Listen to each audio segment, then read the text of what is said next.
ba kayo sa hihingi authority ni Pangulo para i-cut yung excise tax for all? Usapan muna natin. Usapan namin kung paano. Siyempre ako, on a personal... Bukas ang Senado na pag-aralan ang posibleng paghingi ng kapangyarihan ni Pangulong Ferdinand Marcos Jr. para bawasan ang ipinapataw na buwis sa langis kapag umabot na sa $80 kada bariles ang presyo nito. Ayon kay Senator Juan Miguel Zubiri, dapat ituring ng mga mambabatas ang kahilingan bilang isang agarang hakbang sa proteksyon ng consumers. Dagdag pa nito, dapat tayong kumilos agad upang makatulong sa pagpigil sa maaaring biglaang pagtaas ng presyo ng mahahalagang bilihin tulad ng pagkain at kuryente. Ganito rin ang pananaw ni Senate Committee on Foreign Relations Chairperson Senator Erwin Tulfo. Expect na tataas po yung mga pamasahe, mga pagkain, dahil syempre may mga pamasahe po yan. So kailangan siguro talagang alisin muna itong excises. Temporary lang naman po ito, hindi naman po ito indefinite. Nauna nang nanawagan si Senator Francis Kiko Pangilinan sa pamahalaan na pansamantalang isuspende ang excise tax sa langis. Iginiit din niya ang agarang pagbuhay sa fuel subsidy program upang maibsan ang epekto ng tumitinding tensyon sa Middle East sa mga manggagawang Pilipino. Meron tayong mga programang fuel subsidies sa transport sector, sa mga magsasaka, sa mga mangingisda dahil pag tumaas ang presyo ng langis, hirap ang magiging karanasan ng mga maliliit nating mga manggagawa, magsasaka, mga mangingisda. Yung pag-suspend ng excise tax sa fuel na maaring bumaba ng hanggang 3 hanggang 6 na piso kada litro kung ito ay masuspinde kahit pansamantala.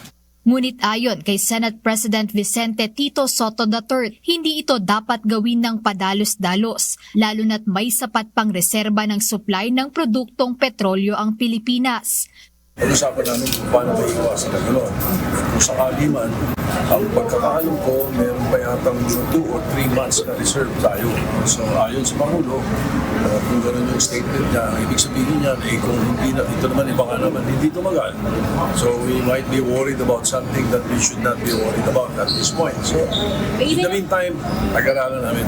Kasunod na rin ito ng babala ni Senate Finance Committee Chairperson Senator Sherwin Gatchalian na maaaring umabot sa 300 billion pesos ang mawawala sa koleksyon ng gobyerno sa loob ng 1 taon kung sususpendehin ang excise tax. Ang problema lang with excise tax is malaki mawawala sa kaban ng gobyerno. Ballpark ko lang natatandaan ko last time na kasi maraming beses ito napapag-usapan. It's around 300 billion ang mawawala. It's a substantial amount na mawawala. Gaano katagal yun? 1 year. Dagdag pa ni Senator Gatchalian, sa halip na tax cut, mas mainam na gamitin muna ang pondo ng Pangulo para mabigyang tulong, lalo na ang mga individual na direktang apektado.